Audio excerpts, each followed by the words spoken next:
നിങ്ങളുടെ favourite shows ഇനി ഒരിക്കലും മിസ്സാവില്ല. ഇപ്പോൾ C5 കാണും നിങ്ങളുടെ ഫേവറേറ്റ് ഷോ തികച്ചും സൗജന്യമായി. ഞാൻ പറഞ്ഞു നോക്കാം, എന്നിട്ട് വിട്ടാ മതി.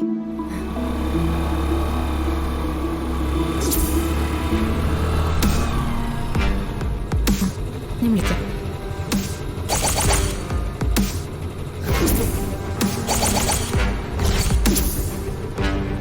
ശ്യാമയല്ലേ അത്? ഇവക്ക് വണ്ടി ഓടിക്കാൻ അറിയാമോ? സ്റ്റാർട്ട് ചെയ്ത് കാണിച്ചു കൊടുക്കാം.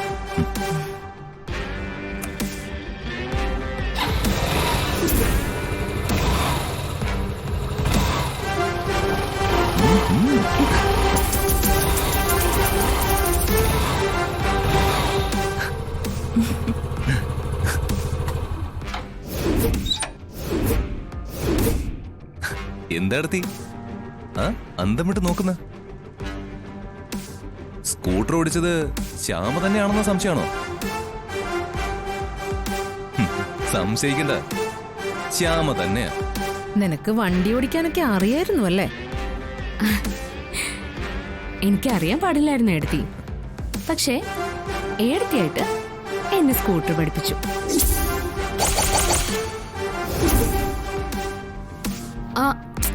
ഏടത്തി വാ, നമുക്കേ 2 റൗണ്ട് ഒന്ന് കറങ്ങിട്ട് വരാം.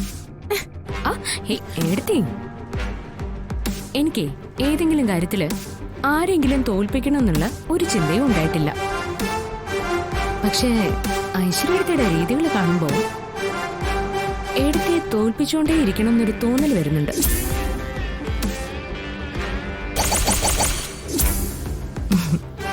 അങ്ങനെയാ എനിക്ക് ഏടത്തിയെ തോൽപ്പിക്കാൻ പറ്റുന്നത്.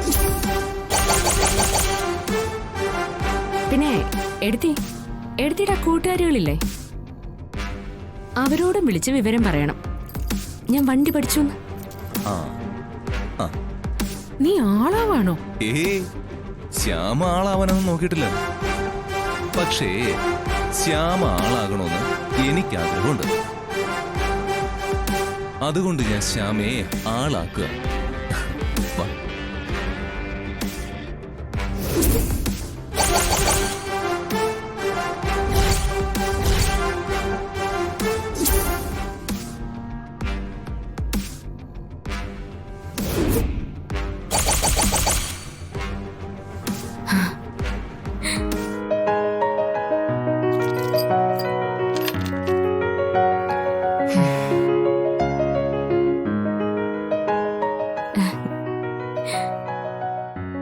എന്തു പറയുന്നു?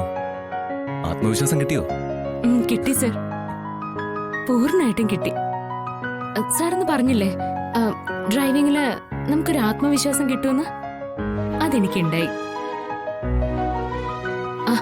പിന്നെ ഇന്ന് സ്കൂട്ടർ ഓടിച്ചു വരുമ്പോ ഐശ്വര്യടുത്തി കൃത്യമായിട്ടും വീടിന് മുന്നിൽ തന്നെ ഉണ്ടായിരുന്നല്ലോ. ദയവായിട്ട് തന്നെ അവിടെ കൊണ്ട് നിർത്തിയതാ.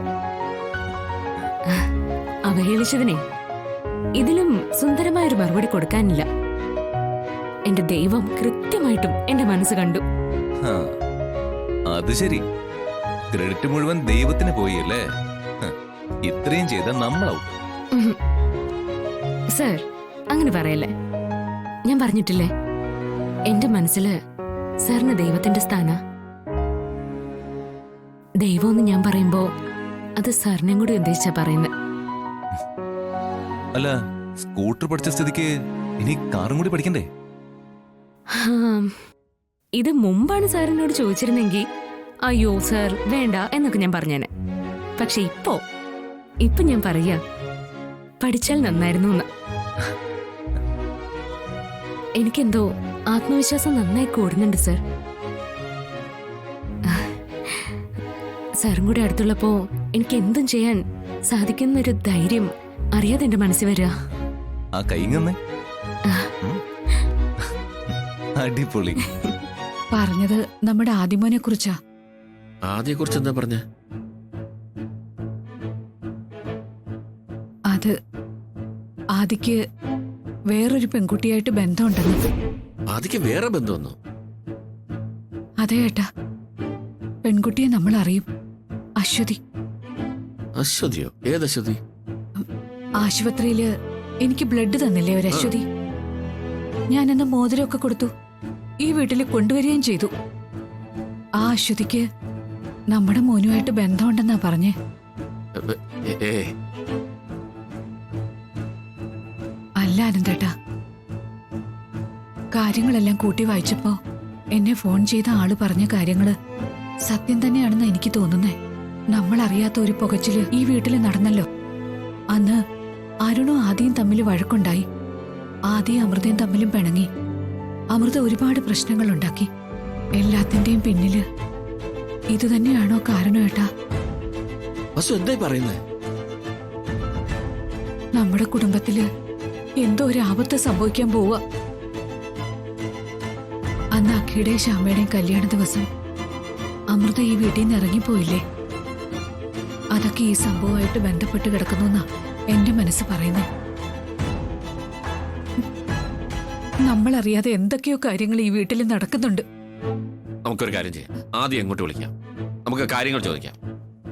ഏയ് ആനന്ദേട്ടാ, വേണ്ട. അല്ല, ചോദിച്ചൊന്ന് ക്ലിയർ ആക്കാമല്ലോ. എന്താണെന്ന് അറിയാൻ ചെയ്യാം. ചിലപ്പോ അവനോട് വിരോധമുള്ള ആരെങ്കിലും വെറുതെ വിളിച്ച് പറഞ്ഞാണെങ്കിലോ? അവനോട് നേരിട്ട് വിളിച്ച് സംസാരിച്ചു കഴിഞ്ഞാൽ എല്ലാം ക്ലിയർ ആവും. വേണ്ട ആനന്ദേട്ടാ.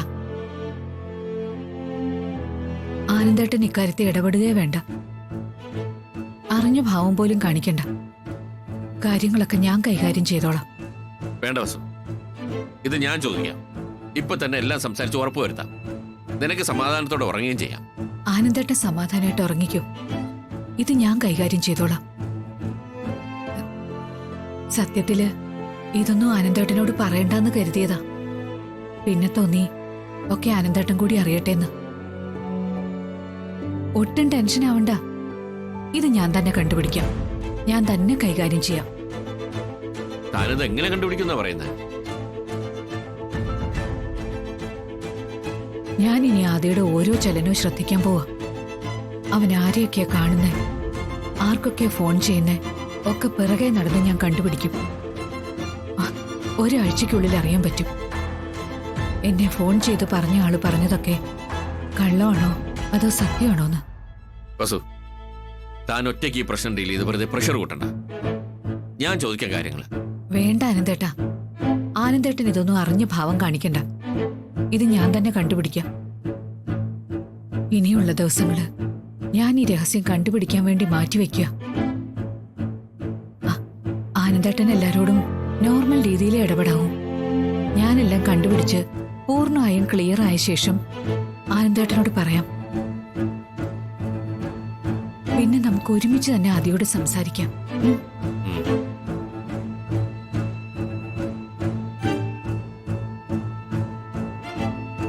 ഉടനെ തന്നെ ഞാനിതെല്ലാം കണ്ടുപിടിക്കും.